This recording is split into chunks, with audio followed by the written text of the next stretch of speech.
Hello and welcome to the show where two people get into one car and talk about absolutely anything. My name is Freddie, but you may also know me as Tavares from Jalopnik. Joining me today is a man who has over 130,000 subscribers on YouTube. His name is Rob Dahm. He's an avid Lamborghini and Mazda RX-7 enthusiast, a successful entrepreneur, and a die-hard car guy.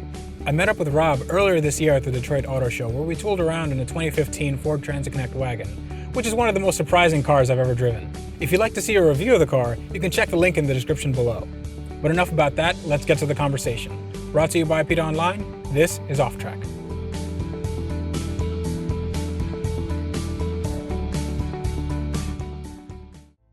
You're on YouTube. How did you start doing that? Honestly, I had started by creating an invention from our computer business. Mm-hmm. And it was a little program that would show like parts for sale, car parts for sale next to the videos I was making. Oh. And originally I was going to talk to somebody who had a YouTube channel, but I didn't know anybody who at that point I didn't know anybody. So I decided to make a couple videos myself to test our product, so kind of prototype it out. Right. And so if you look on my channel, you'll see the first maybe 20 or 30 videos are very technical RX-7 videos. They weren't meant to grow a YouTube channel. So you just made technical videos. You didn't make anything about your lifestyle, about your business, nothing like that. None of that. No. What made you get into the whole business aspect of it? Well, what happened is I'd made those back in like 2008, and then I let the channel sit for maybe 2 years, and it was massively reintroduced into my life after I was on The Bachelorette, and I realized that people were more interested in stories. They were more interested in kind of a narrative, an arc, a reason for why you're there in front of the camera. And so I made 2 videos talking about my business, and at that time I just bought the Lamborghini. Nobody watched those.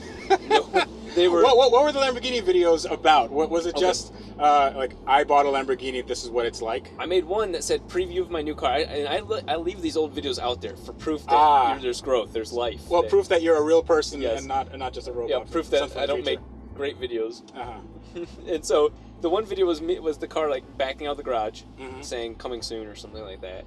It was, Stay tuned. Stay tuned. You ain't ready. Yo.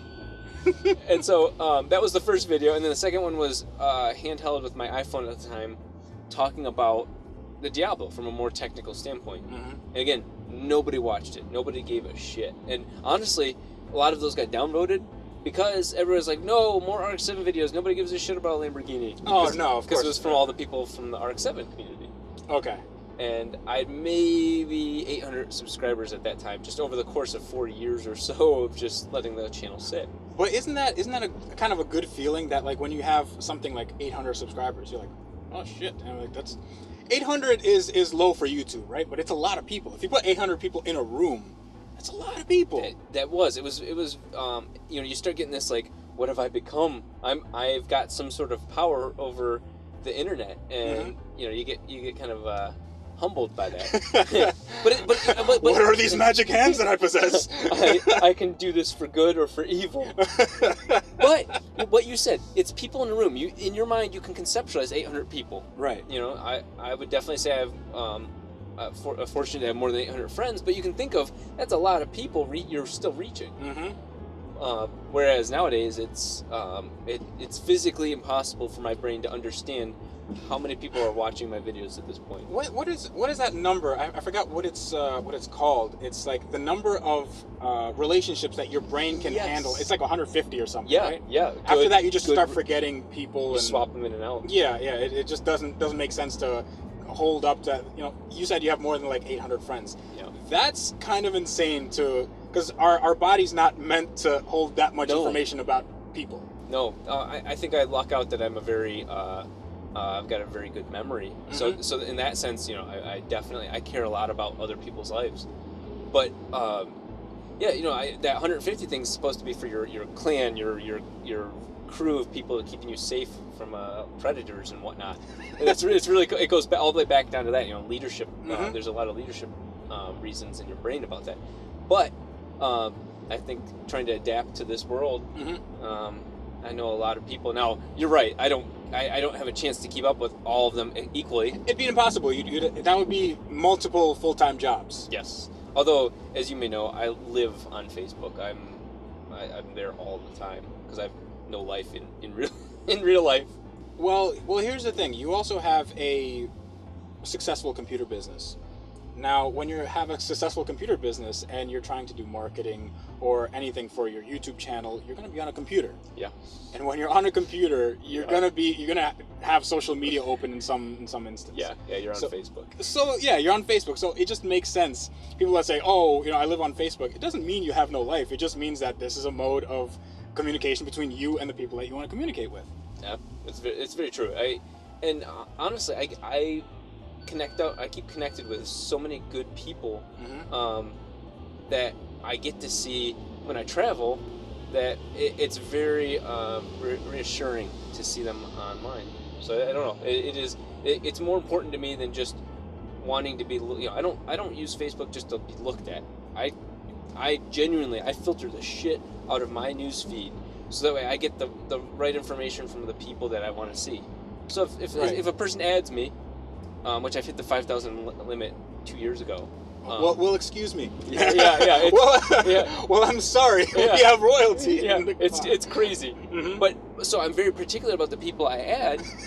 So it's like if somebody wants to be your friend on Facebook, they can go f themselves. Because I can't add them. Now I do leave about 5-7 spaces open for a cute girl to add me. I'm not joking. Okay, so cute girls. I got my priorities. Go ahead. I'm a single man.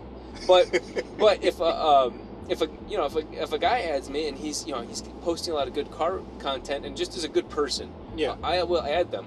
And if they're a douche and they say they own an RX-7 and they seem cool and then they just start posting like negative Nancy shit, God, yeah. I'll unfollow them because that's not what I want to use my Facebook for. Yeah, I'm the same way. If somebody just continually talks about just kind of brings you down. Yeah.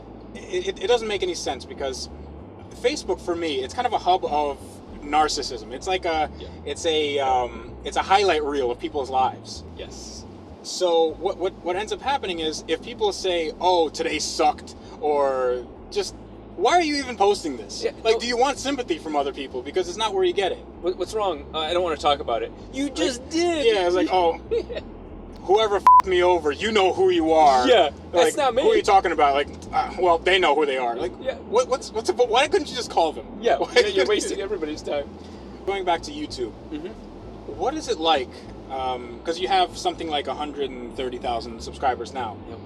That's a kind of a crazy number. It is, right? Very and crazy. Like say 800 subscribers, that's a lot of people, but 130,000, you can fill stadiums with that. That's insane. That's like insane.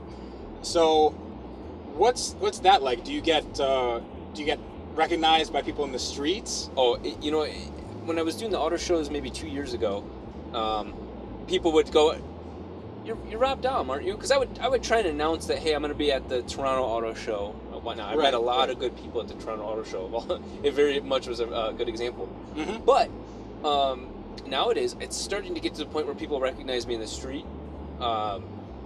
Even like I was telling you before, a year ago, I had a valet in Malibu recognize me. He's like, "Hey, how's the Lamborghini?" And I'm like, I'm looking for famous people out in Malibu, and I'm the guy that he recognizes. This doesn't make sense. This is not right. I'm starting to cross over into more of a mainstream thing, and I'm trying to understand how I'm going to handle that because I'm still a normal human being. I'm not my life isn't meant for just that. As you know, I run businesses. Mm-hmm. Well, you also don't want to kind of get your head too big because it's one of those things where I don't want to learn guitar because what happens if I get really good and then I have to go out on the road and like I'm not ready for that kind of commitment, so I'm not going to learn the guitar. Yeah, like, it just doesn't make any sense. But it is kind of nuts when people recognize you, and it's very humbling because the type of people that recognize me are the type of people that watch my business videos. Right. The people that watch my RX-7 videos are like my number one most popular video is the 3-rotor RX-7. Yeah. Which is cool because that shows that people love niche, interesting, unique cars. Yes. But the people that tend to recognize me or that want to talk to me are people that are trying to do more with their lives. And that is the reason. Like, if I had one purpose to my life, it's that I've kept that, paying it forward with sharing my business experience. And I've had a lot of people message me that they've influenced them and their lives are better for it. And that's not my opinion. That's people telling me this, and that is... Don't take my word for it. Yeah. Here's a satisfied customer. Yeah, I can't even do LeVar Burton's voice. All right, that's enough for today, but what did you think? You can leave a comment down below to give us your view, or you can join us next time when we continue the conversation. Be sure to follow Rob on his YouTube channel, especially if you're the type of person that likes to be motivated. And you can check out APiDAonline.com for DIY guides, epic builds, and videos just like this updated daily. If you'd like to support APiDA Online, you can do so by clicking through the Amazon banner on our homepage. It costs you nothing, and it lets us keep making articles and videos like this for you for free. And on that note, always remember, life is just too short to drive boring cars.